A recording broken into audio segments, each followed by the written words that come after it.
and it hits me, oh my gosh, this is that triangle. You know, there's explanation for everything that occurred in the Rendlesham Forest incident that doesn't involve aliens at all. It was completely silent. It comes right over our heads. He saw a classic flying saucer really standing in the clearing. He turned over to my father and held his hand, and he looked in his eyes and he said, "We're not alone." Welcome to Podcast UFO for our live show. We're live every Wednesday at 8 p.m. Eastern Standard Time on the Dark Matter Radio Network. Please remember to visit the website podcastufo.com for past episodes, blogs, and forums. During the show, feel free to participate live in our chat room. And don't forget to like us on our very active Facebook page. Hello, and welcome to the show. I'm Martin Willis, your host. And got a couple of announcements. First of all, we have Alejandro Rojas coming up with the news, and Linda Zimmerman, UFOs, more UFOs over Hudson Valley. She'll be coming up as the guest. But I do want to apologize. The first time ever I couldn't do the shows last week. That includes Monday's show because of a work commitment that was just basically around the clock. I'm still working on that same project, but I'm just about wrapping it up. So I do apologize greatly for not having a show last week. And also just a couple of changes coming up. We have the show this evening, Monday, which is very unusual because I'm going to be heading to Russia, actually, Wednesday, Thursday night. I thought my flight left on Thursday. It does indeed, but it's 1 o'clock in the morning. I have to be at JFK while the show is going on. So it's not going to happen. And it's happening tonight instead.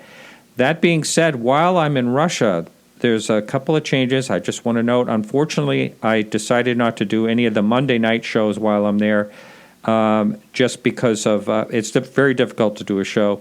And if you love to listen live to the show, that's going to happen at 1 p.m. to 3 p.m. Eastern Standard Time. It's actually the regular time for me in Russia, but I am going to be running those during the day on YouTube. It's still going to be, the whole show is still going to be on the Dark Matter Digital Network as usual, and that's 10 to midnight, and that's Eastern Standard Time on Thursdays.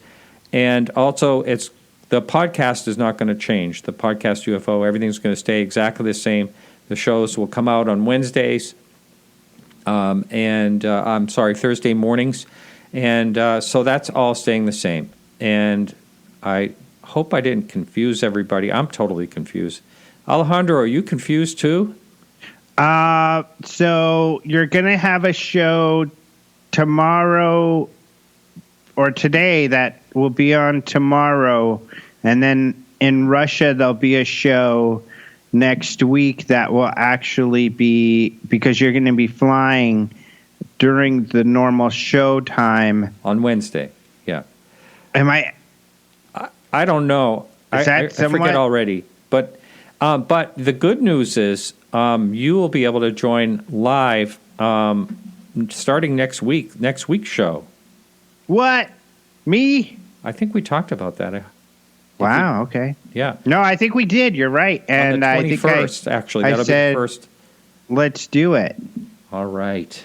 So you'll be in Russia, but you've done this before where you've gone to Russia for a period of time, and it seems like your internet works pretty well, and we were able to pull it off, right? It does. The only thing that was different is I would get up at 3:30 and start the show at 4 in the morning to keep the regular time. But I was on a radio station. Now I'm not. I'm just on YouTube. Mm-hmm. So I can basically run the show when I want to, and I don't have to get up in the middle of the night. You can do what you want. That's right. And the podcast will not change. It's going to be just the way it always is. So, and you've been away for a week, and I have. Yeah, and you're relaxing, and we really don't have a whole lot of news. But you had a great time. You saw a lot of nice things, and you did not UFO at all. No UFOing at all. Of course, I would look outside and look at the skies and look around to see if I could see something unusual. And I think I said this before, is that, I was going to have this a UFO-free type of thing so I can relax and just take it easy.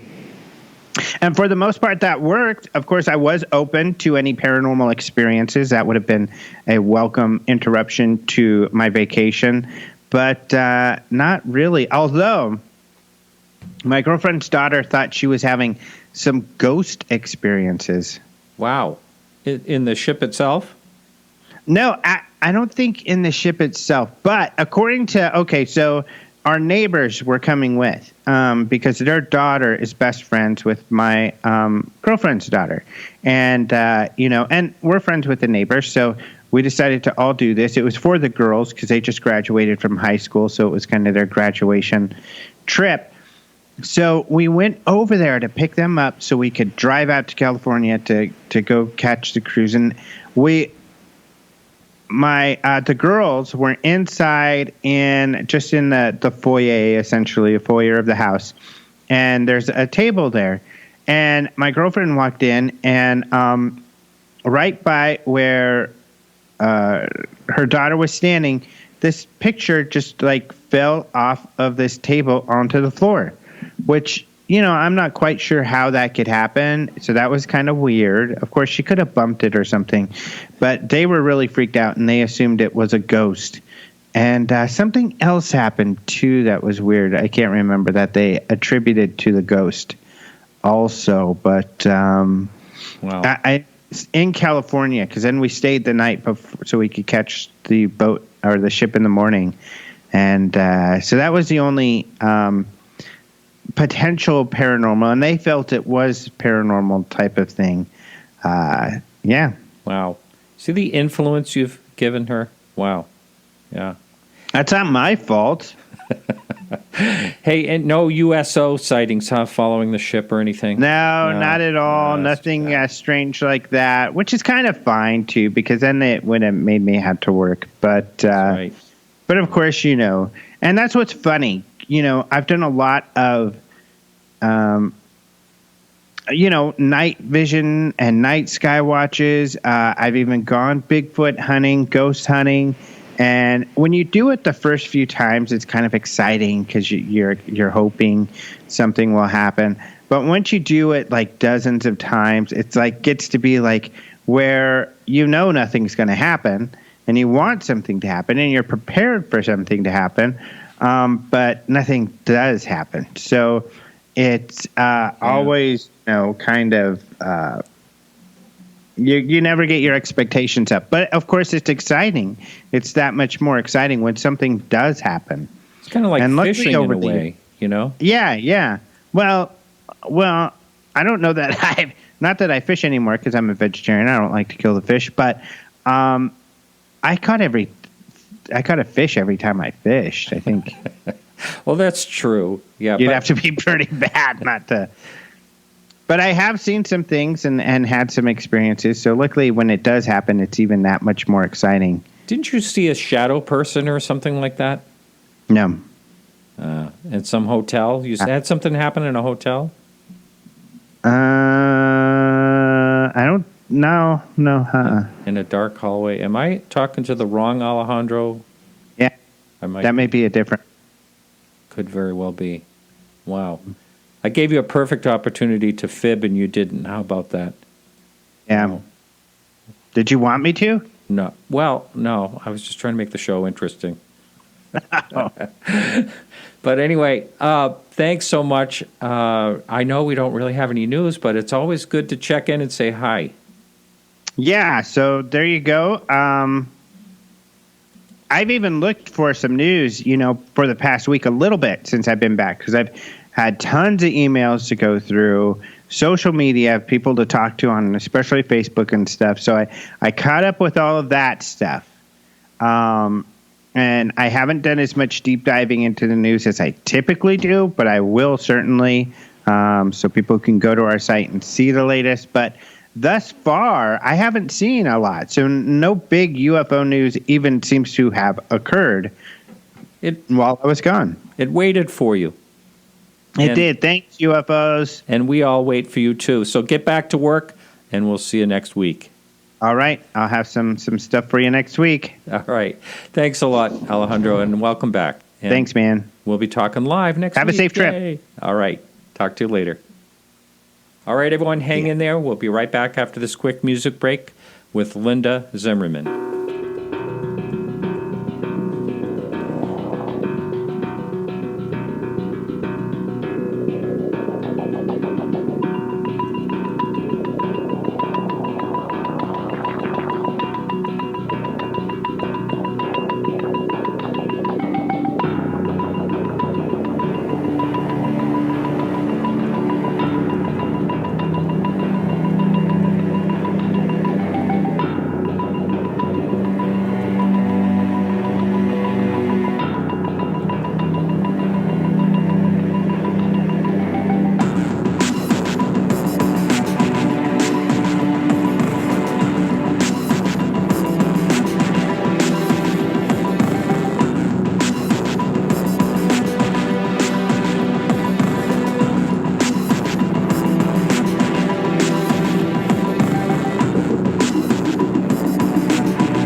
Hey, Linda, welcome back to the show.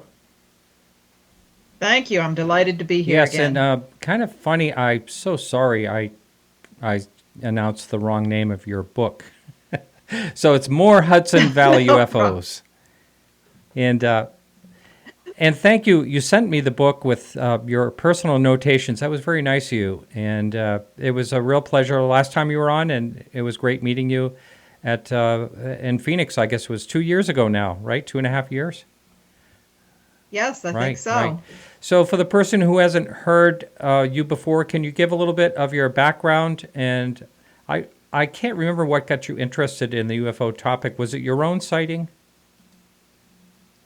Yes, for sure. And growing up in the Hudson Valley, it just seemed to be the normal thing. Everyone had sightings. Right. It wasn't anything I thought I would pursue career-wise, but I started out as a research scientist for a medical diagnostics company and thought when I retired, I would start writing. And they closed the research department one day, and I said, well, let me try writing. And that was over 20 years ago.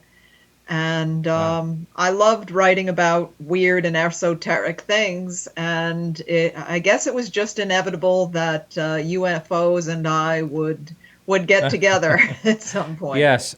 So the thing I hear a lot of people talk about is Pine Bush, and I know that you have some witnesses you have interviewed in your book. And basically, a lot of your book is actual personal interviews with people. Is that what it boils down to, a lot of it?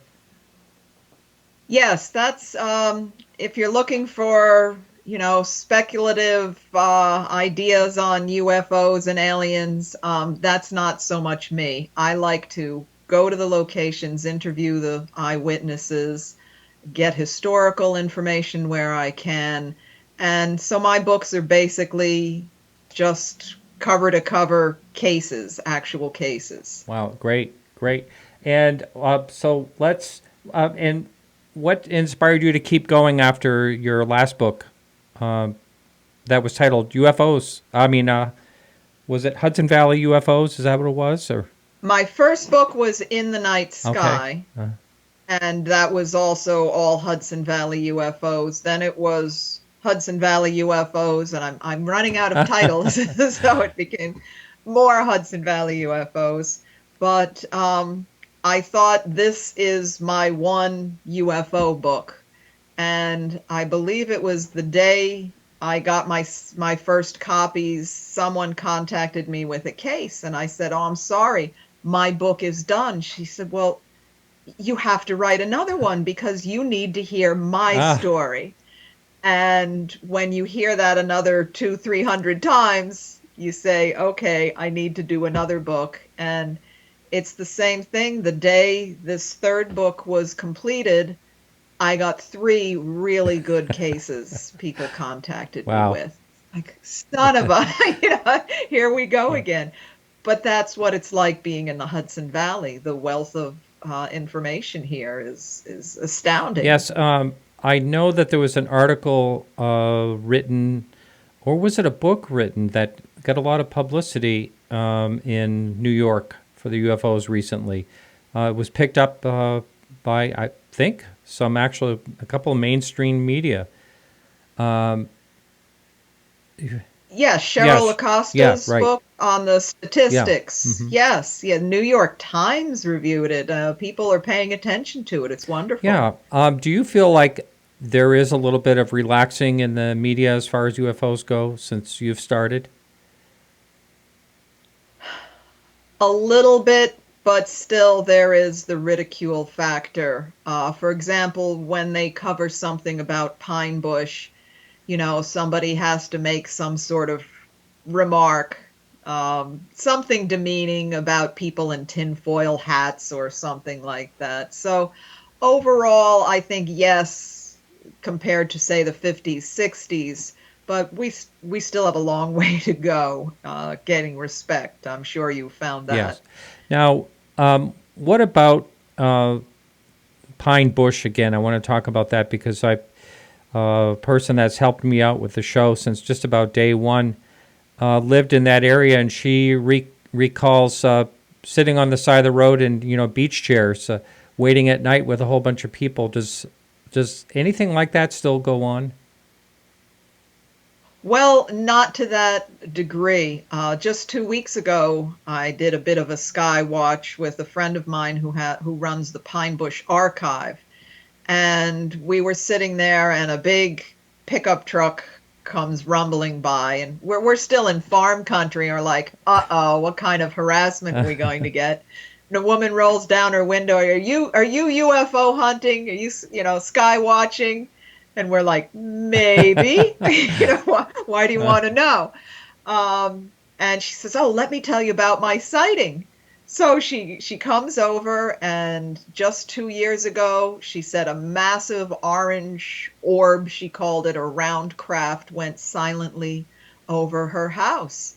And she said she was astounded. She this was the first time she'd lived there for many years.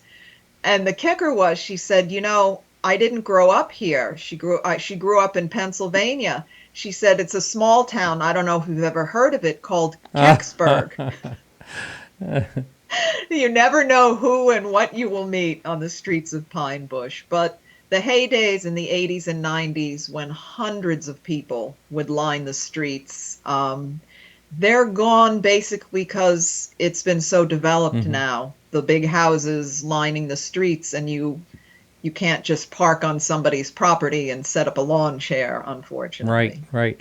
Now, I've talked to people like Mark D'Antonio, and who's actually, setting up. I'm not sure. Did you get to meet Mark? Was he there? He was there, wasn't he? The same time you were there. Mark was there at the Pine Bush UFO Festival last month. Yes, I did. I've talked to him about setting up this UFOTOG, detection units and hotspots, and it seems like that has got to be one of the areas they must be considering. I would think it would be one of their first considerations in the Northeast. There's still wide open fields that if they could get permission, there are spots where you have 360-degree views, and I think that would be a great location. Now, I know that off the shore of Long Island, there was a bunch of film sightings that turned out to be just airliners, coming into JFK or something like that.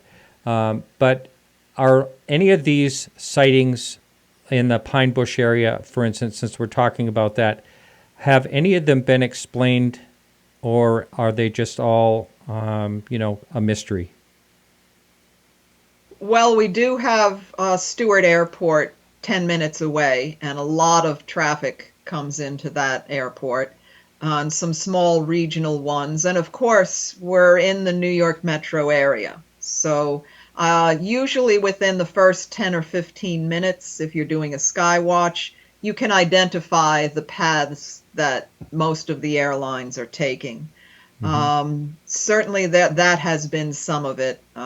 Wishful thinking that you're seeing a UFO coming in for a landing and it's going to Stewart. But the sightings go back to the 1920s. And the nature of the sightings, it's very unique in Pine Bush. A lot of the activity comes up out of the ground and back into the ground.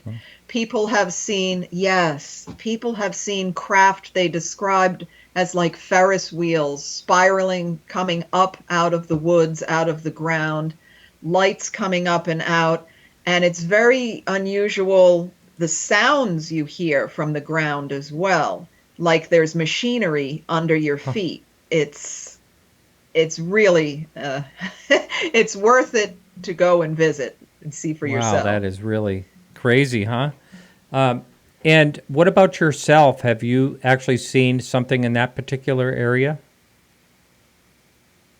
We did a sky watch, I'd say about 2 years ago, and there was an object moving. It was still evening, it was still light, and I had a pair of binoculars and put the binoculars, and I thought I'd be identifying an aircraft.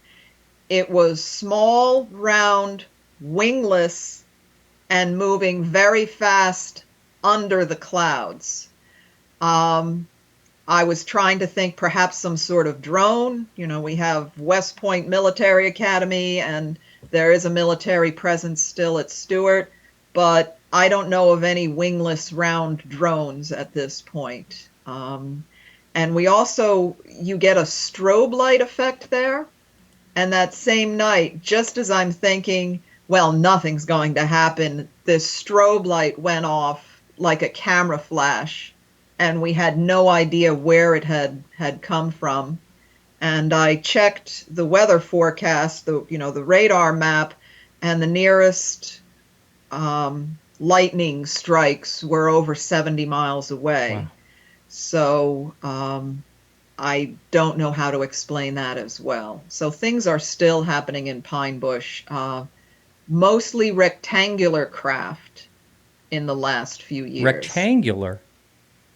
You hear, yes. I'm hearing, it seems like all the time I'm hearing about, the triangular, but never, very, very rarely do you hear about rectangular. A friend of mine had a rectangular sighting and, that looked like a box. But can you describe what they're seeing? They're seeing something longer than it is wide, a rectangle, generally a white light in each corner and a red light in the center. And I've had numerous reports of this over, I'd say, the last 5 years.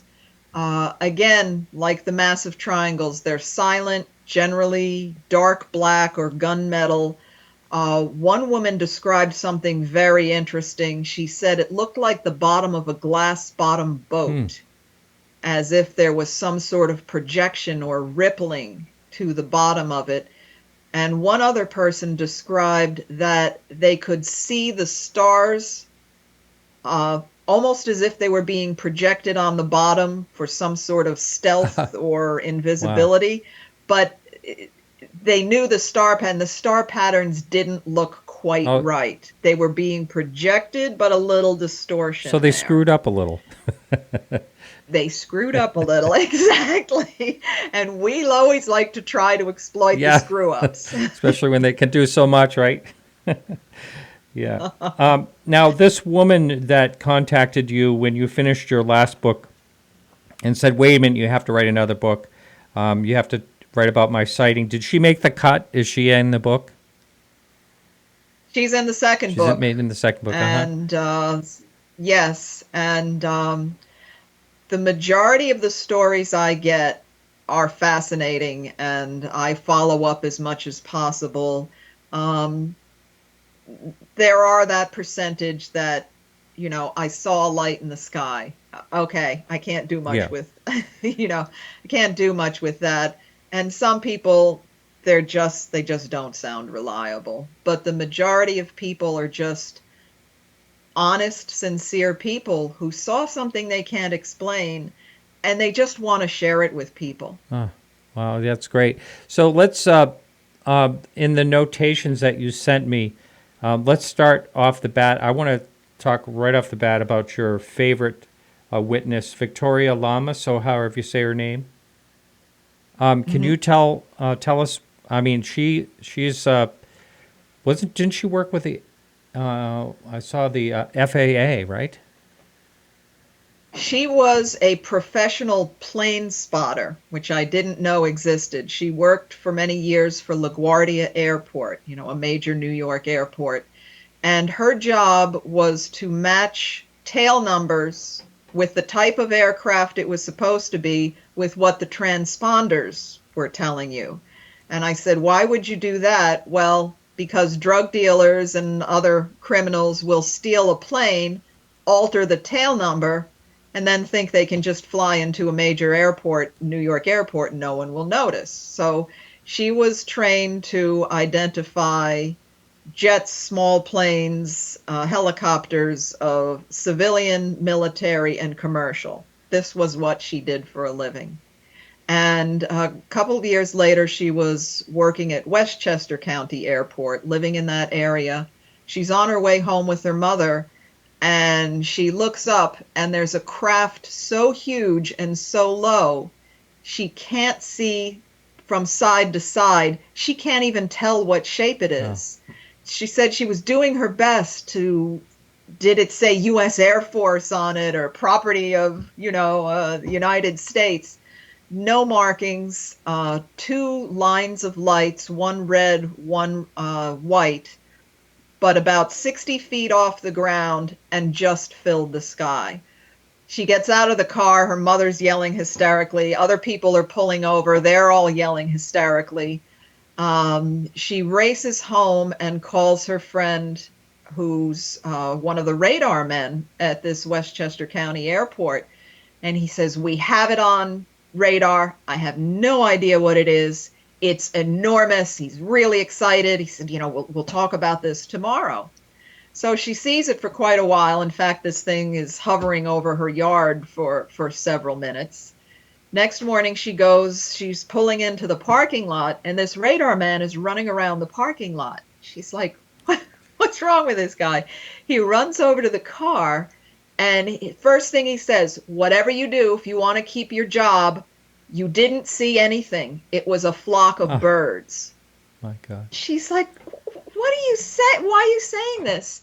Right after their conversation on the phone, military men with guns drawn burst into the radar room, into the tower, knocked over a table, knocking things over, were very intimidating, and in no uncertain terms said, if you people want to keep working here, it was a flock of birds. And that's where they had to end it. So when a woman whose job is to identify aircraft can't even tell me the shape of it because it was so huge, so low, and then she's threatened with her job. So I asked her, could it have been something military? And apparently the military men had it on their radar because there was an Air National Guard station at the airport at that time. They had seen it on their radar. That's why they rushed over to the civilian part of the airport and said, this is not ours, but you are not to talk about it. So this is actually one other thread that you hear about cover-up. I mean, this is plainly a cover-up. And just out of speculation, why do you think they would cover it up if it wasn't theirs? What do you think is involved in that? Do you think that the military doesn't know what these things are, but they don't want people to be afraid, or do you think they know more? Well, I think they have to know more. With the radar systems we've had for so many decades, they have to know what's coming in and out of our own airspace. My theory is the whole idea of government and military is power. And if you admit there is something you are completely powerless in the face of, how does that make you look? You lose your status, your credibility, your sway over the population. There could be a lot more to it, but as far as I can tell, that's probably the main thing. Do you think that in that particular case that some part of a country may communicate with another part of another country, along those lines about these things? Like someone is talking about it between countries, or do you think that each country just kind of, keeps their sightings under their own lid type of thing? I would think countries would talk to one another. Here, at least, I would think we're in communication with Mexico and Canada, as so many sightings have crossed, both airspaces or all three. I think it would behoove us to keep on top of things and want to know what's going on in the rest of the world. Again, I have no insider knowledge of secret groups, but it would just seem to make sense. There is definitely something going on. We need as much information about it as we can. But that's me. Yeah, yeah.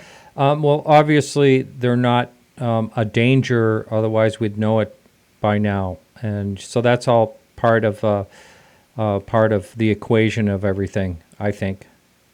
But yeah, it's interesting to speculate on this whole theory. Like, who knows what part of the government does know, and how compartmentalized is it? Well, sure. Well, there was a case at Stewart Airport used to be Stewart Air Force Base, and they had a huge, enormous square building called the Sage Building.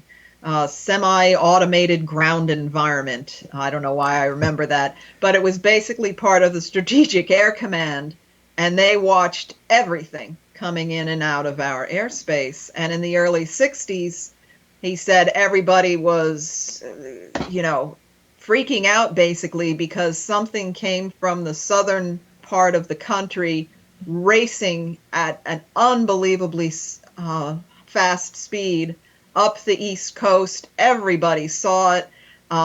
They knew from the speed and the way this thing was moving, it was not ours. It was not the Russians. And he said everybody was buzzing about that for months. And when you figure somebody who's in the chain of having your finger on the nuclear button is really agitated and excited, that is big news. So they had to know, going back many, many decades, there are things out there beyond their control. Don't you find it kind of unusual that, all the military people connected, say, for instance, the people that burst into the radar room there, with the guns drawn and all that, don't you think that if, they retire down the line or whatever, that there may be some loose lips, or do you think people were really, threatened, or, have to really abide by their, classification to keep their pension or whatever it is, or do you ever think about any of that? I have spoken to people who say it is still loyalty. I have spoken to other people who did mention pensions. They don't want to do anything to risk that. But I have had some military men speak to me in the area. There was a great case in this latest book from 1966 from the West Point Military Academy, and I actually spoke to the retired colonel. I believe he was a captain at the time, but all the cadets and instructors are streaming out of the buildings looking up because there's this massive classic flying saucer shape flying low over the buildings, and the MPs were flooded with calls. The whole base knew about this. And I said, did you, he actually followed it down to the river. I said, did you talk about it with everyone? He, not ideal for career advancement. and he would talk about it with me today, but under the agreement that I would not reveal his name, because there's still that apprehension. Could they do something to him? I don't know that they would at this point for a sighting like that, but still, why risk it? What's to be gained? Right. Wow. So let's talk about a couple of other people that you found really interesting in your book on, that you interviewed. Oh, so many. Well, I'll pick some out if that's all right. Oh, Yeah. Sure, yes. Go ahead. Let's see. There was. You're in your own book, aren't you? Yes, unfortunately. So we'll get to that in a minute. Yes, I can. But I saw in here there was some drawings. Let's just, for instance, talk about this really strange one, which is it Ed? Is that his name? Yeah, Ed, and I'm just trying to see where he's from. It's toward the end of the book. There's a drawing on a paper plate in 1974. Yes. Yes, that was fascinating. I was, anytime I give a lecture in the Hudson Valley, I usually get at least a dozen people coming up to me afterwards to share their stories. And his story was just stunning and something I had never heard anything like it before. He was on the west side of the Hudson River, and at that point, he could see across to the city of Poughkeepsie, which is not far. And he said this light came down and it resolved into, the only thing he could describe is it looked like a mountain in the sky. It looked like it was actually made of rock. And on the bottom of it was some sort of lighted craft as if it was attached. He said it looked like it could detach from this enormous rock. And they watched it for many minutes. He couldn't estimate the size, but he said it was just enormous. And, a picture's worth 1,000 words. So I said, could you sketch it for me? So over on the refreshment table, he grabbed a paper plate and sketched this huge mountain shape with the craft under it. And, I said, I will take evidence any way I can get it. And this craft, as enormous as it was, moved away very rapidly. And he and several friends saw it. And maybe some of your listeners have heard of something like this, but I have never heard of something that looked like an actual mountain of rock in the sky. That was a new one. Yeah, I've never heard of anything like that. And you talked earlier about the vibrations and noises that people heard underground. That's back in Pine Bush, going back to that. Can you describe more of what that was like? Is it like almost like an earthquake or anything? Some people kind of describe it as a tremor, an earthquake, but mostly a hum or a vibration. What I hear most often is if someone was doing construction underground, the sound at a construction site, only if that was beneath your feet under the ground, which I don't know how to explain that.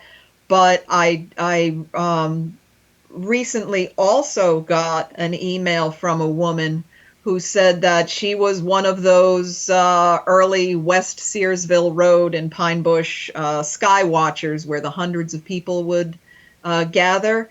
And she said she's standing there one night and up out of the ground, she said, came a swirl of electricity, of energy. She said it almost looked like the rings of Saturn. And half a block away, it lit up a tree like daylight. And then it faded back into the ground. She said she ran towards it that's a true sky watcher. You run towards these things. Brave one. As fast as she could. And by the time she got to the ground, the rings were gone, but she said, the 4th of July sparklers, it was like these sparklers were leaping out of the ground. Jeez. And then it all faded and nothing was there. Did they? But that's what I'm... Wow. In a case like that, you would think that someone would test the ground area to see what they could come up with. Do you know if anyone has done anything like that? People have done electromagnetic tests and found there are unusual fields in the area, which may be from the geology or underground water sources. I don't know. But they definitely have found there's anomalous, normal, we won't call it normal, anomalous energies are in the ground at Pine Bush for sure. Wow, that is really, really interesting. So let's talk about Barbara at West Point Military Academy back in 1966, that case. That was the one I was mentioning. Okay. Barbara's father was the colonel, but it was fascinating to hear the start of the story. She and her mother, they were stationed at the base, are walking across a courtyard between buildings, and she's just a little kid, and all of a sudden, she said, all these men in uniforms are rushing out, pointing up to the sky. And she didn't know what was going on at first, and then they all looked up, and that's when they saw the enormous disc. And the mother later called the MPs, and he said it had been reported up and down the Hudson River that day. Those were his words. So that's pretty interesting when the military police states something like that, and also said they had been swamped with calls on the base that day. Going back to the radar signals or data, you mentioned that the person said that it was huge. Can they actually tell how big something is through radar, or is it just like approximate? I'm not sure how detailed they can get. I'm sure with modern radar, it can be a lot more. This was 1983, so I'm not a radar expert, but I'm sure you could tell the difference between a jumbo jet and a small plane by the size of the blip, but he clearly said it was an enormous, huge object. Mm-hmm. So he had that capacity. Right. And do you have, when you're researching for your book, how do you go about that? Do you start out with, a lot of people used to start out with microfiche and look for cases. How do you actually do that, besides people contacting you? Other than that, yes, I spend a lot of hours getting seasick watching microfiche go by. But a lot of online newspaper searches as well. And that's one of the things that has really caught my attention is the wave of sightings I found in the Hudson Valley and in the Northeast from 1908 to 1910. And I've found countless articles from the Hudson Valley, from Boston, from Canada. Throughout this area, people were seeing at night an enormous dark cigar-shaped object with 1 to 3 lights. It could go up to an altitude estimated at least 1,500 feet, which is a key number because Wilbur Wright in 1908 set an altitude record of 361 feet. Right. Yeah. That's as high anyone had gotten in a plane. So 1,500 feet at night. No planes were flying at night. Many of the reporters, I have to hand it to them, they really did their due diligence. When there was a sighting, they would go around to anybody who might have a dirigible or a balloon, and they would report every balloon has been accounted for. And so you knew there was no man-made craft. But no one was hysterical. No one thought it was people from Venus or Mars. They thought it was somebody like the Wright brothers or Thomas Edison. They kept saying the genius inventor who has invented something that can hover, move at an incredibly rapid rate, can fly at night, can carry enormous searchlights, and they often described it was like they were searching for something. And could go, one night one was seen from New York to Boston, and nothing was flying that distance, as I said, at night. And this went on for a couple of years. So I've spent a lot of time in newspaper archives looking for cases like that, searching APRO files, Project Blue Book files, because there's still a lot of untapped cases and information in Blue Book, for sure. Wow. I am always fascinated by the early cases, especially when, there's the saying out there that the modern UFO age, there were no sightings before 47. That's what you hear a lot, which is, baloney. Exactly. And, Linda, we're losing you to the dark. You're going to have to Okay. you're going to have to turn on some type of light there. I can turn a light on good. now. Is that too glaring? No, that's fine. Yeah. Okay. Yeah. Sorry. I'm so used to working in the dark, I don't notice anymore. Pretty funny. I want to talk about, you wrote an article about dogs and UFOs, and I found that I'm a real dog lover. I want to hear about that, the inspiration and about that. Sure. Well, I was looking at Open Minds. I love Alejandro Rojas's news on your show, and also, his news he posts on the website. And I saw this interesting case about where a deer seemed to be noticing the UFO. Mm-hmm.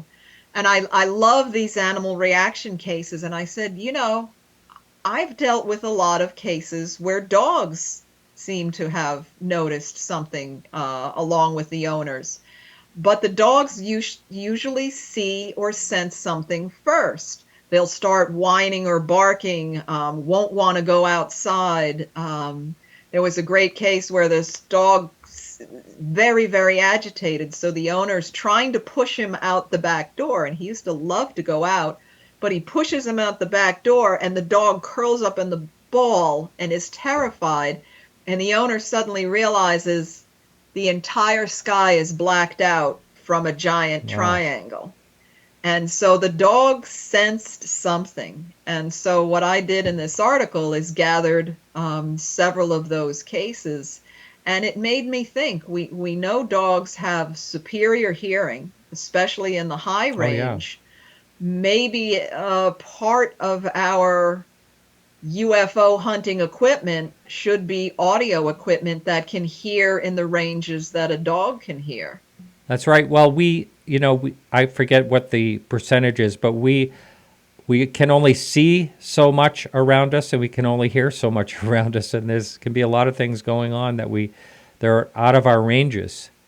So, exactly. Especially when it comes to vision, and night vision too, all that. But there's still a lot of waves where we can't detect as through our eyes and other senses. So, and you talk about this thing coming out of the ground and going back into the ground and all that, and the vibration and all that, and it starts to make me wonder about what some people think could be another dimension type of thing. Has anyone ever talked about that, or is that too far out? I'm open to the possibilities. Obviously, I have no proof of that. But from the things people have been describing, another dimension would certainly help to explain these things. Objects suddenly appearing, several cases where it seemed as though the craft went into a slit. People would describe like a slit in the sky, or would shrink to a point. Things that our modern physics, our everyday physics, let's say, would have a hard time explaining, for sure. Right. Yeah. Absolutely. Now, you talked about lights in the sky. Would you say that's, I know that's the majority of a lot of sightings. Is that what you would say also happens in New York, is mostly lights and then the really good cases come after that? I was surprised. I thought the bulk of what people would tell me would be lights in the sky, and it's actually not a really big percentage. I was stunned how many people had sightings within 100 or 200 feet. Prolonged sightings, missing time, if you want to get into that, very, very close encounters, seeing things hovering over their car, looking through, seeing the light coming out of the windows of these craft and picking out details. They were so close. And I can't say this happens everywhere in the world, but the Hudson Valley, it's very up close and personal I would say, even a majority of the cases. Of course, there's I saw something flying by, but that was the thing about the wave in the 1980s when the massive triangular craft were coming by. They were at treetop level, which I heard time and time again. I've had people tell me they could hit it with a baseball. If they had a rock, they could have hit it. They could have hit it with a tennis ball. In other words, it was so close that it could not be mistaken for anything else. Wow. Amazing. Yeah.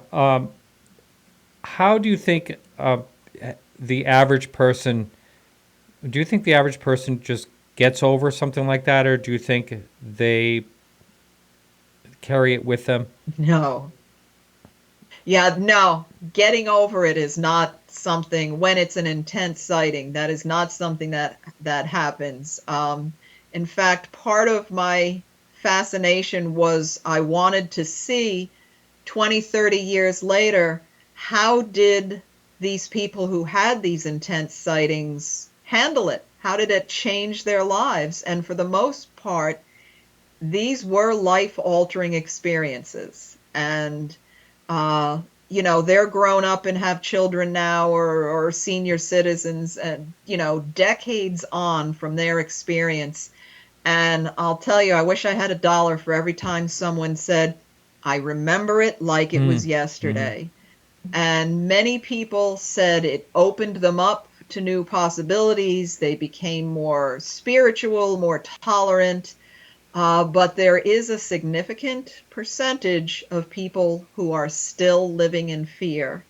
One woman in particular said she is still terrified to bring the garbage out at night. She won't do it unless someone turns on the light and goes out with her.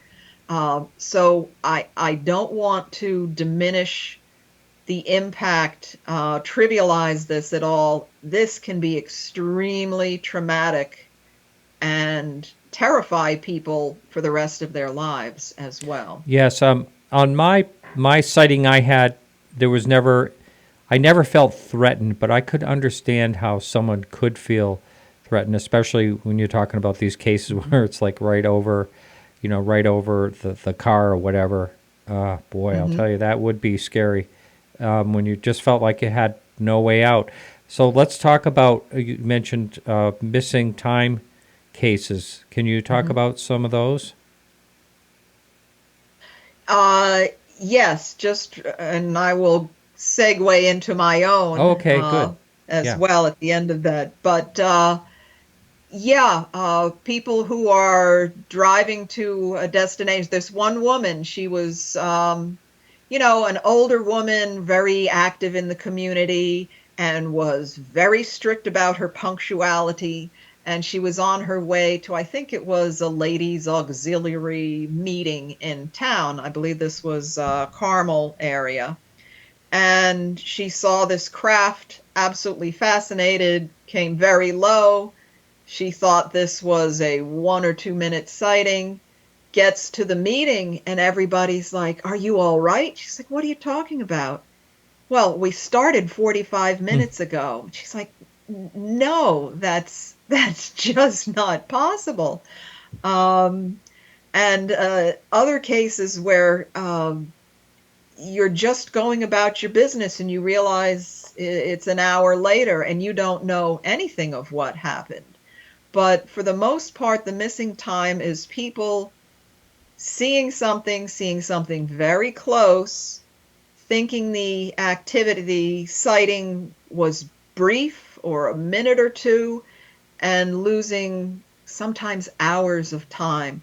I've had many people say the next thing they know, they wake up, it's morning, and they're in their driveway, and they have no idea how they got there. And in addition to that, they may lose, they have no idea of what happened, and maybe in a year, maybe 10 years, maybe it'll all come back to them. There was a fascinating case from the early 60s. A family was driving home from the movies, and a massive craft stopped in the road in front of them. And I love this description. The little girl went down on the back floor. She was so scared. And she said there was this strange energy, and she watched the carpet fibers rise up. All the carpet fibers rose up as if there was some sort of static electricity. And the whole, I get goosebumps just thinking of that. And the next thing they know, they're getting home, and the grandmother's like, "What took you so long?" And they're like, "What do you mean?" They all forgot about it. 20 years later, they're all sitting down to Thanksgiving dinner, and suddenly one of them says, "Remember what we saw when we were coming back from the movies that night?" And just like that, all of the family members remembered at once. Wow. It was like a switch went off, and I find this time and again. A woman I just interviewed, she couldn't remember anything. She was camping one night, and she thought these little woodland creatures, deer or something, were coming near to her, and she realized they were short people with very large eyes, and her girlfriend saw the same thing, and it wasn't until 2 years later that they both remembered at the same time. And it's like there's a time delay, some sort of fuse on these experiences that maybe it's gone forever, but maybe years from now you'll spontaneously recall all the details. Interesting. Yes, I've heard of a number of cases where people will either have a sighting and be together with a bunch of people, and they don't even talk about it. And then they'll talk about it like years later. You know, they won't talk about it the next day or anything like that, but years later it'll come back as a memory many, many times. And, you know, maybe that is, let's say that somehow there's an abduction or something, and they're blocking out the time, also the memories. Perhaps maybe it only lasts for so long, or, you know, I mean, I guess that's what regression hypnosis can sometimes pull that up if that's what it is. But let's hear. Right. Yeah, go ahead. Yeah. No, I was going to say I want to hear about your own situation. Oh, okay. I had written in the first book about a sighting I had very briefly. 3 lights were moving over my neighborhood, and we jumped in the car, and I thought we followed it up to this state park, Harriman State Park. And we watched it, and it was fascinating. These 3 lights came together in a burst of bright light, and as one glowing object lowered to the top of this mountain. At this point, a state trooper pulls up, and he's like, you know, I had run out of the door in my bathrobe, so I'm in the bathrobe with, you know, a couple of people in the middle of a state park at night. So I didn't want to sound completely crazy, but I said, just turn around and look. And he saw this glowing object on the top of the mountain. He said, get out of here now. And we did, and in fact, he blew by us. He was so terrified. Remember this, yeah. So I've been telling this story. I thought I knew every minute of that night because it was the most remarkable thing I've seen in my entire life. No question about it. And last, I think October, I said, I used to keep a diary. This was in the late 70s, early 80s. I said, here I am being a UFO historian, and I don't know the date of my own sighting. So one day I just sat there going through page after page, which is very weird going through your life 35 years ago. And I come across the date, December 9th, 1979, and I'm reading my own handwriting, and it talks about how we jumped in the car and went to this reservoir, and I stood there for an hour with a pair of binoculars looking at this craft zipping in one direction, stopping, going back and forth, and we watched this for an hour. And it was like reading the handwriting of a stranger, because I was like, no, that I never went to the reservoir that night. Why did I write this? Wow. So I was with my ex-boyfriend that night, so I called him up. I said, do you remember that night? He said, oh yeah, vividly. And I said, did we go to this reservoir? He said, I remember going to the reservoir, but I have no recollection of what happened after that. And I'm like, oh no, don't tell me that. One of our group does remember some of that night. Then the next night, we apparently went back to this state park, saw more of the strange things. I knew they would be there. I'm like, how did I know they would be there? I wrote all this stuff and then promptly forgot it. And had I not written that down, I wouldn't have known that happened. And I have tried and tried, let me relax and bring myself back to that time. You're into art appraisal. You can imagine a large painting with the center cut out of it. And that's what it feels like. Something cut out the center of my memory. I was able to write it that night, so it wasn't exactly missing time, but I'm calling it erased time. Within 24 hours, I have no recollection of it. I don't know what happened during that time period. And it genuinely bothers me, because otherwise I've had no problem with my memory. I'm very proud of my memory, especially when I'm giving lectures and things. So this is a big deal for me, and I still haven't come to grips with it. Have you thought about trying regression hypnotherapy? I would if I could find someone who came highly recommended. I don't personally know of somebody like that. If you do, or if anybody does, I'm interested in hearing. Yeah, we'll talk off air. I have someone I'd love to connect you with. Because I understand how you have to be really, really cautious because of some people possibly could lead you, in some way or another, and it's very sensitive. So you have to. Right. I would need somebody who has worked on these cases before. Mm-hmm. And, a lot of people are saying, oh, you don't want to know. Yeah, I do. I absolutely do. I'm that type of person that if something was messing with my mind, I want to know about it. So that's really something you saw it at a distance, most likely, and you still could have been affected in this way. And that is also something I've heard other people say as well, which is really bizarre. I mean, like, how can they focus on you on the ground when they're over there, that type of thing. But it seems like other people have said the same thing. Mm-hmm. And I was also stunned when I wrote, I knew they would go to Harriman. Like, how did I know that? I was adamant. I knew they would go. So that's why we left the reservoir and then drove up to Harriman, to the exact spot where those lights came together. Yeah, that's bizarre. So They were in my head somehow. I have no idea. Did how, you ever speak? But I want.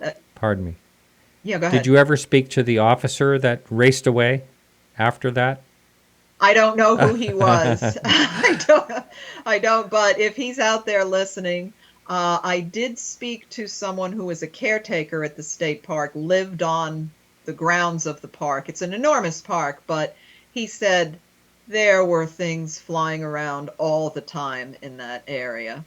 And it's interesting that I was hooked on UFO books when I was a kid. Frank Edwards' books, Flying Saucers, Serious Business. He had published a photo of this man, Vincent Perna, in the early 60s, who was fishing at the lake nearby and had taken a picture of this coppery disc. And I saw this photo when I was a kid, and I'm like, wait a minute, this is where my family goes on Saturdays and Sundays. This is suddenly in my backyard, so to speak. This isn't, out in Arizona or down in Brazil. This was local. So that really made an impression on me as a kid that, these UFOs were everywhere. Right.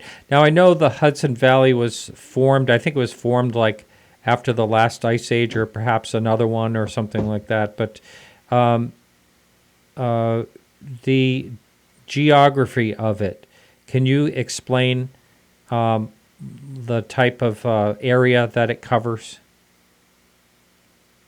Sure. The Hudson Valley basically goes from New York City up some. It gets very deep, many hundreds of feet. There are Palisades coming up, mountains through its course up to the Albany area. And the geology is unique in this area. There's a lot of iron mines. In fact, a lot of the activity in the wave of the 1980s was near a couple of mines that were very high, had very pure magnetite, so magnetized iron. So that's one of the theories, that it's something about the geology of this area that attracts them. In addition to the river itself, which has had a lot of activity in and out of it and over it, many, many lakes and reservoirs. Right. Water is prevalent everywhere. And mountains, and still as close as we are to New York City, an hour and a half away, and you're on farm country, or you can be in the woods. We have the Catskill Mountains. So you can still find very isolated locations. Interesting, and it's also interesting when you say the metal content. There seems to be a lot of weird anomalies and sightings around mountains with like Brown Mountain, high copper content. Also, Yes. There's a few other places where, and that seems like it would be explainable for like natural phenomena, but not for when people are seeing actual physical craft. Speaking of that, do you think that there is a percentage of, say, black projects or military craft that people are actually seeing that we don't know about? I mean, that's another thing that comes up quite a bit on the show. Yes, I think a percentage of that is most likely. Some people think that all the massive triangles in the 1980s were these black projects. But, triangles have been seen for decades before, and they are still being seen.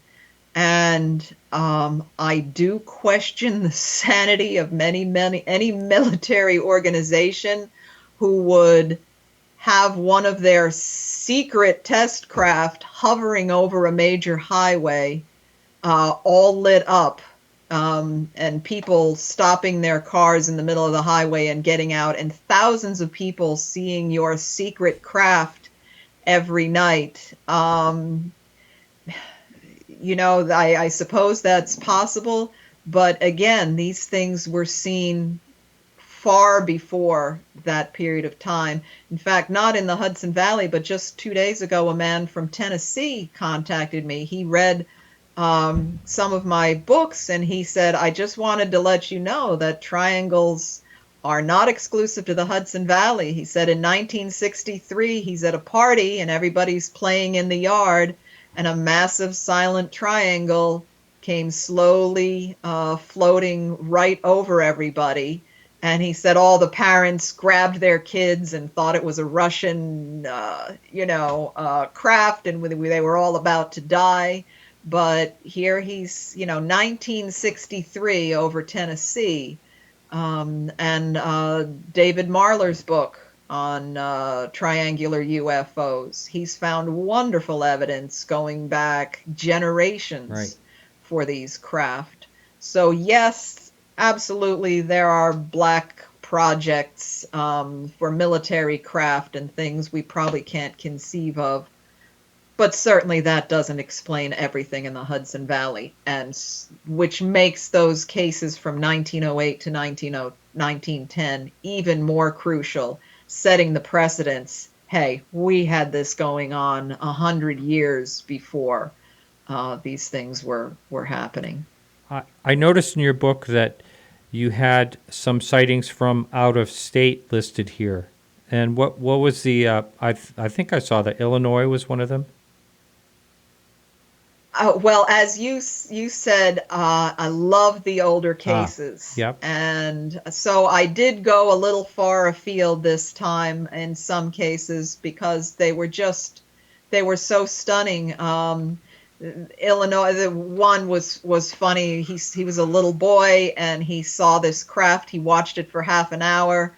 And when he got home, his mother gave him a spanking because of telling this tall tale and being gone so long. And I mean, how could I resist somebody getting a spanking from a UFO sighting? And then there was another case from the 1930s in Massachusetts where a man he thought it was a dirigible, realized it wasn't, but could see figures behind these lighted windows. And he had the overwhelming urge to wave at them. He said they were like my friends, and he just felt so drawn to them. And when the craft moved into the clouds and moved away, he felt a sense of loss. Wow. And this is in the 1930s. When people are trying to say everything is post-Roswell or, post-Whitley Strieber's Communion book, no, that's why I have to present those cases to say, here we have a precedence predating by decades these other events. Yeah, I do love the early ones, and but I want you to touch on the hoaxing pilots. What is that one about? The bane of a UFO researcher's existence in the Hudson Valley. There were a group of men, who I would like to call morons, but I've tried to be politically correct, who flew both Cessnas and ultralight. If you're familiar with ultralights, they're like go-karts with lawnmower engines, and they thought it would be very funny to fly in formation at night, have coordinated lighting systems, turn their lights completely off to make it look like the UFO disappeared, which of course is completely illegal to turn your lights off on an aircraft. And they did this for several years and got such a kick out of it. But none of them would go on the record and give their names. I have two of their names right now. Unfortunately, they're both deceased, but I'm trying to get someone to have the guts to come forward and say, yes, it was me. Show me your logbook. What nights did you fly? How far did you fly? Because a lot of the activity during that time was also happening in Connecticut, in Western Connecticut. So we'd have it in the Hudson Valley, and either before or after it would be seen in Connecticut. So quite a far range. And this went on for many years. And I want to know what dates they flew. And for the most, they did fool people. There's no question about it. But for the most part, people said, I saw the silent triangular craft hovering at treetop level, and I saw those idiots in their Cessnas or their ultralights. They were making noise. They couldn't hold, a set pattern. And, to them, there was no question when they saw the hoaxing pilots and when they saw the actual silent craft. So there's a lot of conspiracy theories that they were paid to do this for disinformation, why they were never arrested, or no one was ever brought up on charges. And people had accidents. They terrified people. And it finally came to the end when they started getting threatening phone calls as people found out. They'd stake out the airport. This was happening at the small Stormvale airport. They'd stake it out and get their tail numbers and find out who they were.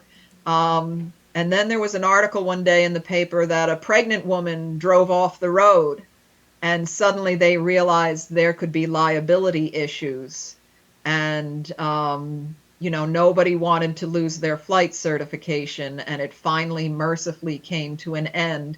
But as late as last year, I was doing a conference in Danbury, Connecticut, to try to bring witnesses out, and somebody posted on the newspaper website, "Oh, sorry to burst everybody's bubble, but every sighting in the 1980s was these, my dad and his friends hoaxing UFOs."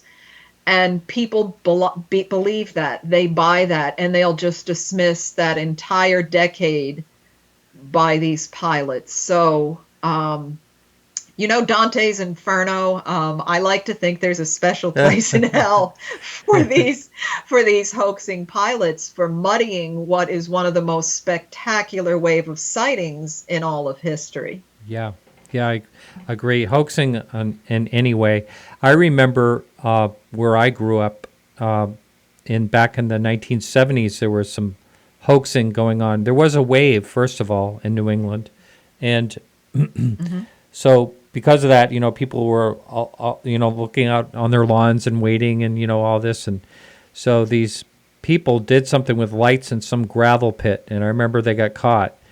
But, you never heard about hoaxing as much back then as you seem to, so this was during the 80s. That was during the 70s. So I guess it was happening. But now it's all through video, all the video hoaxing through YouTube. That's where they do it. Oh, yeah. I know. People send me these, look at this, and it's so obviously fake. And I don't, what is the name of that, something 10? Oh, yeah, Secure Team 10. Secure Team 10. People will send me the Secure Team 10. I'm like, yep. Don't you know this is all fabricated? So it's unfortunate. And again, the ones who do have something legitimate they've photographed or videotaped, it's not going to be looked at in the same way. It's immediately going to be considered a hoax because it's so easy to do now. And I think it's, I can only see that getting worse, as far as the technology getting better to do that. What part of, would you say, these days, Chinese lanterns and drones and things like that, what part of sightings do you think is attributable to that? Not so much the Chinese lanterns. Sometimes on New Year's and event, when it's holidays and I hear these glowing orb, floating things, I immediately think Chinese lanterns. But drones for sure, with daylight sightings in particular, I'm getting a lot of people sending photographs, and if you look, you blow it up and enhance it, you can see the little quadcopter propellers and things. So Yes, that's another monkey wrench in the whole sighting thing. Drones are everywhere in our skies, and like you said, that is only going to get worse as well. Yeah, absolutely. So let's talk about some other, Hudson Valley sightings that you consider really noteworthy in your book. Okay. There was one case someone recently told me. I love the interaction type cases, and he's looking at a massive circular craft. It's ringed with multicolored lights, and he's looking, and he said, in particular, he's thinking, "Wow, those blue lights are really pretty," and with that, the entire craft went blue. All the lights turned blue, and I said, okay, that's a good one.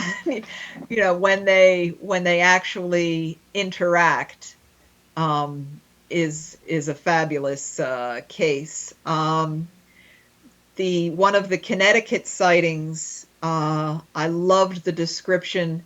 She said they stopped the car because they saw something, and again, so massive. I can't imagine this, that it just filled the sky. She said, the way she described it to me, the entire sky was metal and lights. Wow. That was it, metal and lights, and no sound. One of my favorite interviews for one of the past books, there were 3 teachers who were going to graduate school in New York City. And coming back home, driving on the Taconic Parkway, which figured in a lot of sightings, and they saw all these cars pulled off to the side of the road. And this was common in the 1980s. People on highways just stopping their cars and getting out. And she said that the 3 ladies said that there was, again, a massive triangle, brightly lit up, treetop level, and they were standing directly under it. And they could describe it in great detail. And I'm expecting her to say they saw it for 30 seconds, maybe a minute. I mean, a minute standing under something like this would be life-altering. Mm-hmm. They stood there for 20 minutes, and this craft didn't move for 20 minutes. Wow. I don't know how you deal with something like that the rest of your life. And the only way they finally left, the one woman, she just started to get very agitated. She says, I have to get out of here. I have to get out of here. So they drove off. But who knows how much longer it was hovering. So when, getting back to those hoaxing pilots, so when people say it was a formation of ultralights, you just want to scream because these are intensely close sightings for very long durations. Yes. I had heard of, I'm, as I mentioned earlier, going to Russia, and I had spoke to someone over there that they actually saw what they said looked like a washing machine, and it was just like spinning and sitting above their houses, and all these people were coming out and looking at it. It didn't make any noise. It was just sitting there. And so I basically wanted to find out how long. It was something like 8 hours the thing was there. I mean, isn't that crazy? I've never heard of anything like that. That's mind-blowing. Yeah. No. And, little small town in Russia, what are they going to do? They're not going to get the fire truck with a ladder and go up or something. Check it out. Yeah. So let's talk about after you said you finished this book. You said you were already contacted by someone. I know you probably wouldn't want to give a spoiler alert for your next book, but I don't mind. Because we're talking about unique shaped craft, and this one is certainly unique. She was in her teens, and she was babysitting 2 kids, a boy and a girl, and they're playing in the front yard, and all of a sudden she said, I know this is going to sound bizarre, she said it was shaped like a loaf of Italian bread, long, cylindrical, but it was the school bus yellow. So this bright yellow, and it's coming in so low and it's such an angle, she thought it was going to smash into the houses or hit the ground. So she very vividly described how she got the children behind her. She's shielding the children with her body and is backing up towards the house. The next thing she knows, she and the children know, the parents come home. They find the front and back door standing wide open, and the babysitter and their two kids all huddled in this big armchair. They're all huddled together, sound asleep. Really? And it took some effort to wake them up, and they immediately are like, "Where's the craft? Where's the craft?" And the parents, of course, "Oh, you all had a bad dream." And they didn't believe a word of it. Fast forward about 10 years, and this babysitter is grown up. She's with her mother in a restaurant about 20 miles from where this incident occurred. And this woman comes over. She was the mother of those children and said, "Oh, I remember you. You're the babysitter," that they never asked back because, of the crazy stories and the front and back door being standing wide open. And she said, "My son keeps talking about that night as well. I think I'm starting to believe him." And, so the babysitter said, "Well, I'd love to talk to him." Well, he's the cook in this restaurant. She happens to go into the one restaurant where this boy now works. And so they go and get him, and he comes running out, and he immediately says, "Do you remember the big yellow UFO and, we saw on the lawn?" And again, it was like it had happened yesterday to them. And finally, the mothers said, "Okay, we believe you now." And at the time, they didn't. And she also would love to know what happened to her during that time that she last remembered them standing on the front lawn to being woken up in the chair inside. And again, this really bothers her. It bothered her that they wouldn't believe her. And obviously we're questioning her integrity. How is this a way to take care of our kids? And then it bothers her that she doesn't remember. Wow. So that is a spoiler that has not been written about yet. But, talking about weird, school bus colored loaves of Italian bread is pretty bizarre. Again, if anybody out there has had a similar experience, please let me know. Well, if you look up the Alderney sighting, the English Channel, I'm pretty sure that they were bright yellow, two massive bright yellow, like, I don't want to say loaves of bread, but I think they were shaped similar. Yeah. Okay. Was this the one seen from the That's commuter right. plane? Yeah. Yeah. Okay. But I'm pretty sure they were yellow. I don't recall them being bright yellow. Yellow is what I remember about that one. Yeah. Interesting. Wow. And I've heard of strange things like that. For instance, Jan Harzan, had a bright orange box-shaped thing, as a UFO, sighting it, him and his brother when they were kids. Wow. And thinking of your washing machine story, one of my favorite descriptions, one man said he and his friends are just hanging out, sitting on the hood of their car, and they described what looked like a Norelco razor, with the three pivoting blades. He said that's what it looked like, a Norelco razor with these spinning bands of light came by, and they're like, are we hallucinating?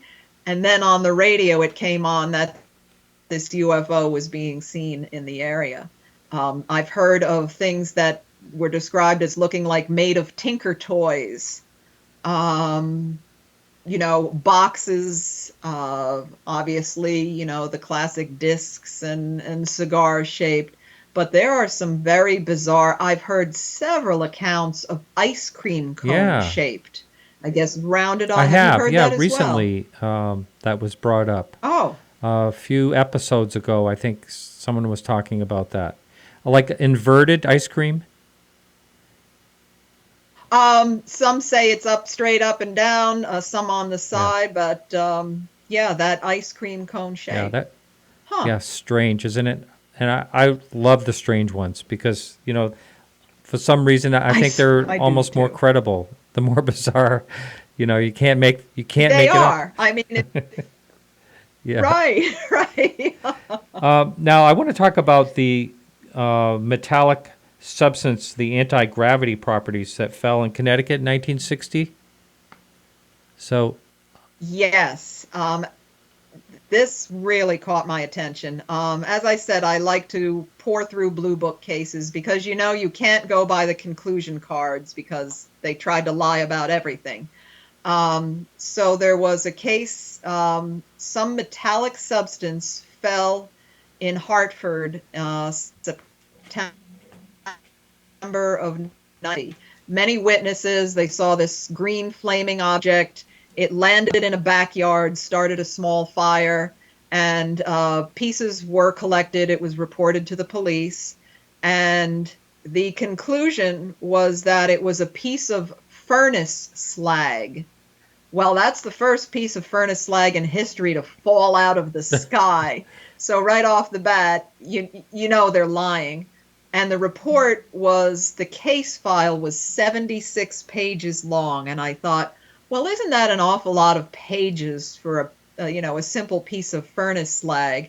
So as I read further into the case, there was a second metallic fall in a town of Woodbridge to the south of Hartford. So we have two metallic substances falling. They were sent for chemical analysis. They were aluminum with extremely high levels of strontium and barium. I don't know what that means. They didn't know at the time, but the chemical analysis was unusual. The real kicker was T. Townsend Brown became involved with Whitehall Rand. Townsend Brown is the man behind the electrogravitics, who believed he, could use electrical fields to create anti-gravity propulsion. I may be simplifying that a lot, but just to give you an idea, he and his organization studied these samples, and they found that these metallic samples were losing mass. Now, that can happen for a lot of ways. Outgassing, different Oxidation. things. Yes. But what it was also doing was causing a weight loss in material that came in contact with it or was in proximity to the samples. And I read that several times. Now, Project Blue Book was immediately in on this case. The Smithsonian, Harvard Observatory was at. All this analysis was going on because metallic substances fell from the sky that were capable of having other objects lose weight. And I don't know of anything in our textbooks that can do that. And all of this correspondence in the file was talking about how this was of amazing scientific importance and could lead to all of these things. And then the file ends. No conclusions, no final reports. I have no idea what happened to the substances. The trail went cold. Crazy.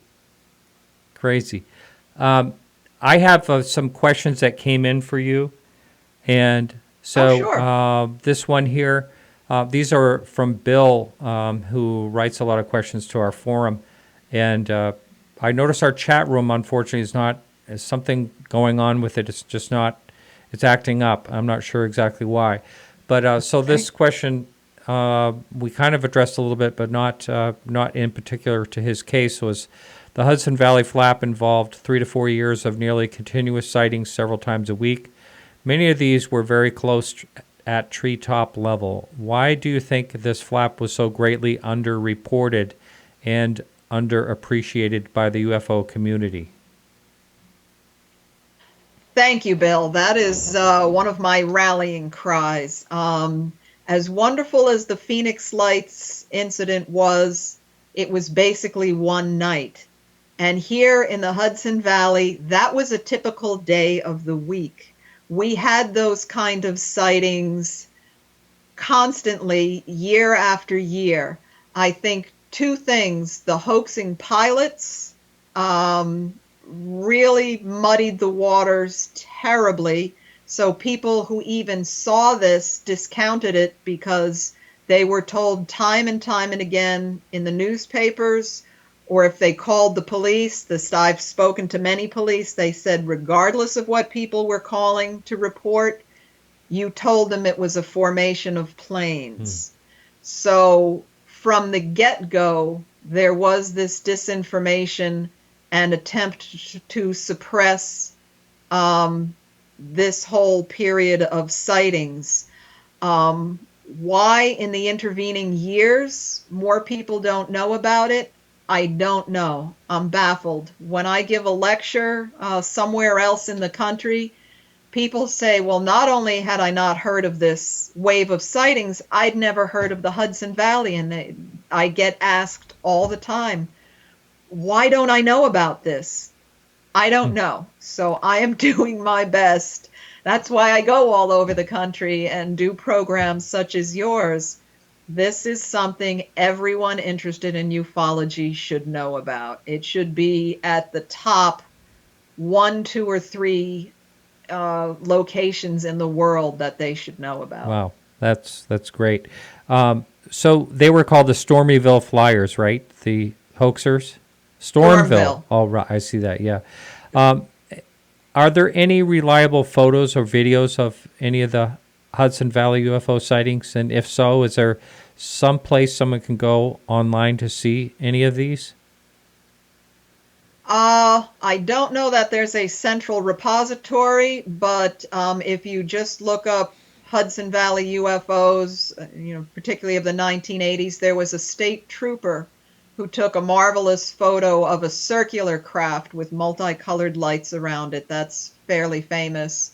There was a couple, their name were, I'll never get the name right, Pozzioli, took video, and you can see this large craft moving along. One of the best photos was taken by a high school photography club member. He came out of his meeting one night, and it happened to be the night those 3 teachers saw that massive triangular craft, and he took a couple of photos, and it made it into the newspapers, and it's a marvelous photo of a brightly lit triangle. He was up at elevation, so you're almost looking at it at the level it was flying. And it's also a beam of light coming down from the bottom of it, illuminating the ground. Wow. And so this was in the newspaper. I tracked this man down 30 years later, cold called him, and I said, this is probably going to be a blast from the past, but are you the man who took this photo?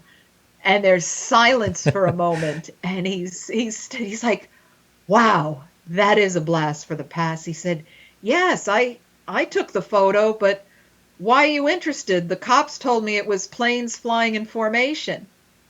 I said, did you even look at your own photo? I said, do you still have that photo and maybe even the negative? I get in touch with him 2 weeks later. I said, yeah, I found it in the attic, and my kids took it to show and tell, and I don't know what happened to it. Wow. So hopefully it'll turn up at some point, but we still have the photo reproduced in the newspaper, even though the resolution is not there. But that one for sure, that is in my first book, In the Night Sky, and that is certainly a stunning photo. But the state trooper one and the Pozzioli video are certainly worth looking at as well. Right, right. Now, what about the massive craft people were reporting over a nuclear power plant in the Hudson River? Are you familiar with that? Yes. Oh, absolutely. Indian Point Yeah. nuclear power plant. A lot of people say that's why UFOs are drawn to this area, but clearly we had activity, generations before the power plant. But certainly a lot of activity has been centered over that power plant. I did interview one of the guards who was working there. One of the nights, I say one because there were several, that this massive triangular boomerang-shaped craft hovered directly over one of the reactors. And in fact, they had their guns. Do we shoot at it? Is it going to make any difference? What do we do? They didn't know what to do. Another person I interviewed, he was taking the garbage out one night, and he was directly across the river from the power plant, had a fabulous view of it. And he said this enormous craft, kind of circular, just odd-shaped, massive craft directly over the power plant. He yelled for his wife, and she's like, I'm in my underwear. He goes, I don't care. You get out here. So she comes running out in her underwear, and they're standing looking at this thing, just awestruck. And they hear a helicopter, a military helicopter, coming down the river towards this object. He said this massive object started to move, and he said just went, he said, gone in the flash of an eye. And this helicopter, by the time it got there, it was long gone. So there have been all kinds of reports over the years. I have not heard of any recently within the last several years, or actually in the last decade. But numerous people I have personally spoken to have seen a variety of craft directly over the nuclear power plant. And an interesting thing, this nuclear facility is going to shut down in 2 years. The governor announced that earlier this year. So I'm wondering how that might affect UFO activity as it's being decommissioned and shut down. And once it is shut down, will there be less? Will there be more for a time period?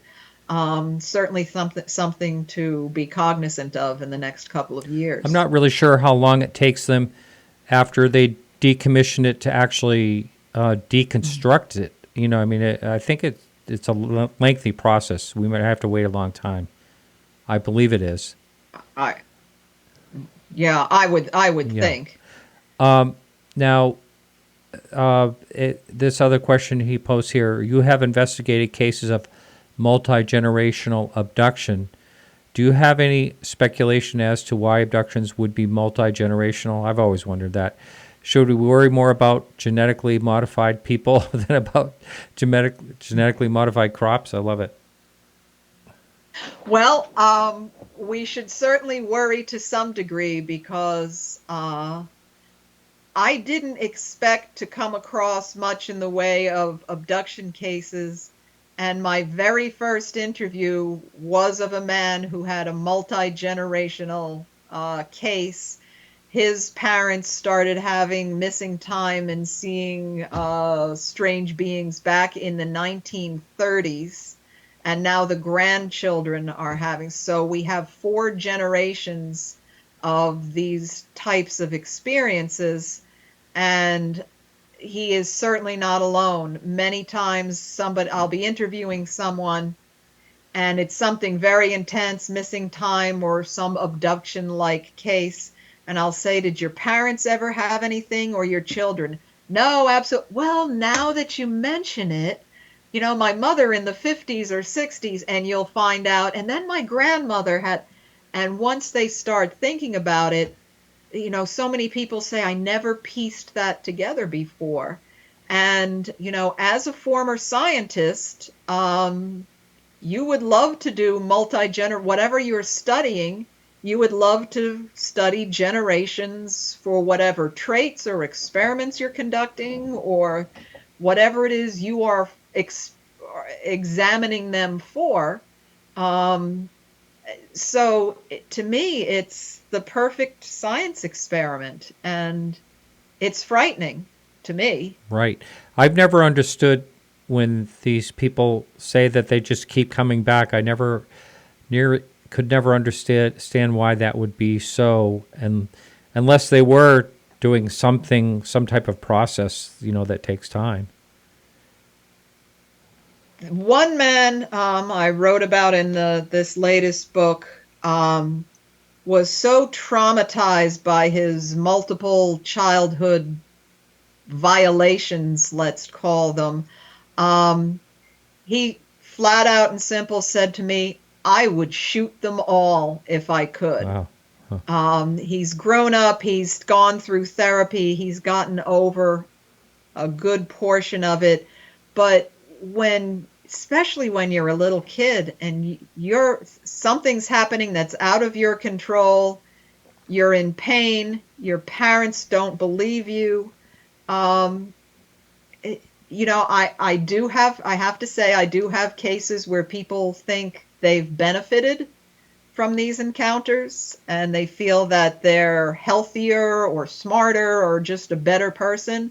But so many people have been traumatized for life due to their experiences. And when you can't even feel safe in your own home, that is the worst violation. I've said it many times, if something like this was actually happening, I knew it was happening to me, I think I'd go crazy.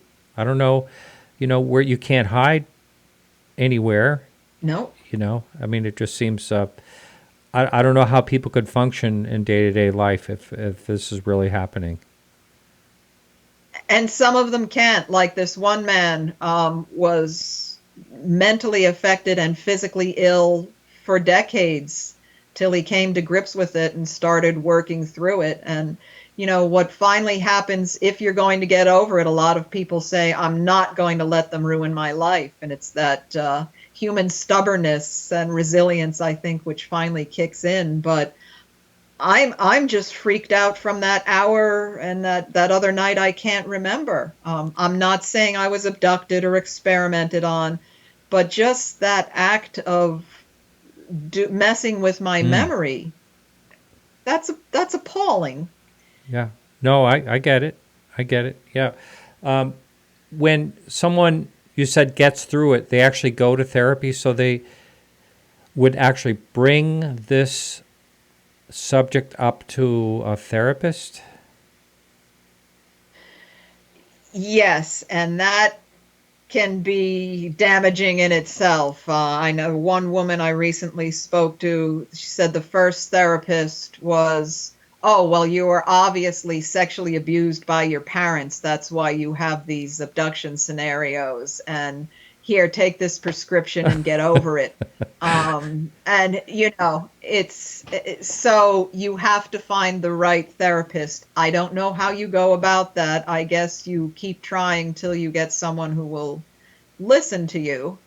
But it's not an easy thing to share that your personal deep dark secrets with strangers, even if they are therapists. And sometimes I feel honored, but I feel a little uncomfortable with the things people tell me, that they might not even have told their spouse or their best friends. And I respect their privacy and will never divulge their names and identities, but the things people share with me, I have trouble sleeping after I listen to some of these stories. Right. We have a friend of the show, it's an actor-producer that had a series going for, I guess, 3 years in a row called Milgram and the Fast Walkers. And that was actually about, he was a psychiatrist and interviewing a woman that was going through abduction. That's kind of how that series was. Now, another question up here. Do you think Why do you think people are so reluctant to accept the existence of UFOs despite overwhelmingly abundant eyewitness testimony and physical evidence? We have testimony from former presidents, ranking military, airline pilots, law enforcement, etc. And so he basically wants your opinion on why you think it's still being, people are reluctant to acknowledge it. I don't know if it's their own fear, because I can't personally understand or relate to educated people who see this preponderance of evidence and still deny it. You know, these professional skeptics, it's so frustrating. Yes, you should have a healthy skepticism about everything in life, but when you see 100 years of evidence from, as you say, all of these credible people, are they all hallucinating? Are they all crazy? Is it all hoaxing pilots and Chinese lanterns? It is not. I find it very unreasonable to not look at this evidence and conclude there is something we can't explain out there. There's no reason to not believe it at this point in time, for sure. It reminds me all the time, I'm a big Marx Brothers fan, and if you remember the one where Groucho was at the college and he sang the song, "Whatever it is, I'm against it." And that's what these people are like. I don't care what you show me, I'm against it. Yeah, their mind's made up already beforehand, and it's kind of like, I guess you'd have to look at it that my mind's made up already too, that something is going on. And if I was told that there's no way that there's something going on, I guess I wouldn't listen to it. So that's the other side of it. Well, but you have all of these examples. If someone came by and gave you a reasonable or down-to-earth explanation for every single one of these 1,000 UFO cases you're aware of, you'd have to listen. But you can't just make a blanket statement, they don't exist because I think so, because they can't exist. So we have the side of the evidence, I think, and that if you won't open your mind long enough to look at it fairly, then you have no right to discredit anyone. Right. Now, what about beings? Has anyone talked about seeing any beings? I know you mentioned earlier that they saw them backlit inside of one of the craft or something like that, but I'm actually on the ground type of situation. Yes. This latest book had a very chilling account where two young women, they're headed to the shopping mall, and, they're just gabbing and talking, and they're driving along a dark road, and they see something in the road up ahead, and they think it must be a deer or something. So the driver slows down, and she said she knew nothing about aliens at this point. It's in the early 80s. And she said there was this person standing there with no clothes on, but it was just this grayish-skinned person, about 6 feet tall, very thin limbs, a big head. But the way she said, those eyes, it was those eyes looking at us, huge almond-shaped eyes. She said they passed within a foot or two of this figure standing there, and it just seemed to be reading them like a book, looking at them. Wow. And she took off, and she said it wasn't until years later she was somewhere and picked up a book about gray aliens, and she said that's what we saw. She had no idea. She said for years she and her girlfriend joked that they had seen the Elephant Man because of its gray skin. So it wasn't like, she was out looking for, they're going shopping, and she had no clue and could care less about anything extraterrestrial. So I found that to be a very chilling case for sure. Yeah, that's excellent, really. And the last question. Now, you may have already answered this, where there was a busy intersection or a busy Interstate 84 when a bunch of people stopped, I guess, caused traffic to stop. Is that one you've already addressed? Well, that happened regularly during that 1980s wave. For whatever reason, the craft was seen going back and forth over the Route 84 corridor, and many times tractor trailers and regular motorists would just stop dead. Sometimes they'd pull over, sometimes they would just stop in the middle of the road and get out, which is not a safe thing to do on this particular highway. But hundreds of people would do this on the highways in the area and get out of their cars and just stand there for 5, 10, 20 minutes watching these craft stopping traffic. So how that didn't get to be nationally known, I'm at a loss. Yeah, wow. Would you say, is there any particular case that comes to mind that you think is the most spectacular case as far as the amount of witnesses? Or is it generally what you were just talking about along that highway?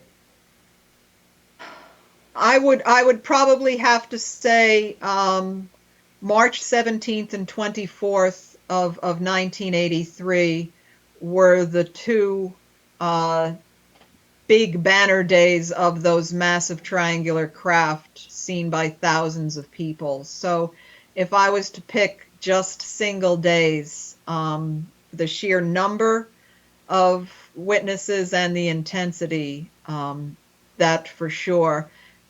And also a smaller case last November, 3 different groups of sightings around the Hudson Valley occurred, with one with some sort of creature type sightings, other with mental influence sightings. So when I do like the cases that occur in multiple locations on the same night as well. Oh, I love those too. And I also like police officer cases as well when they're involved. Yes, I do have an entire chapter of police officer sightings in this book. Excellent. Well, where can someone find the book beside Amazon? Do you happen to have a website or anything? Yes, they can get in touch with me through gotozim.com, GOTOZIM.com, but it's on Amazon. It's in Kindle format. Most of my books are Barnes & Noble. But if you want a personalized copy, you can certainly get in touch with me. I have no problem with that. Excellent. Okay, well, I want to thank you so much. It's been a real pleasure, Linda, as always. Thank you. It's always delightful, and enjoy your trip. Safe Thanks travels. a lot. All right. You take care. Bye-bye. Bye-bye.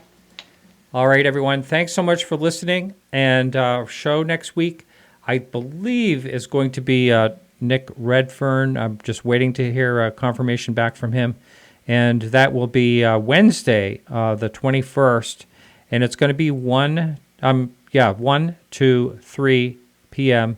Eastern Standard Time, if you want to watch it live. Otherwise, it'll be posted as a podcast as usual. And so I want to thank some people that help out with the show. Alejandro Rojas with the news, of course. Peggy for helping out with the Facebook page. Remember to like us on Facebook. We have 23,000 people or so there, and we post UFO incidents and space and all kinds of other information every day there. So check that out. And we'll be back next week. Again, I want to thank you, everyone, for listening. And remember to keep your eyes to the sky.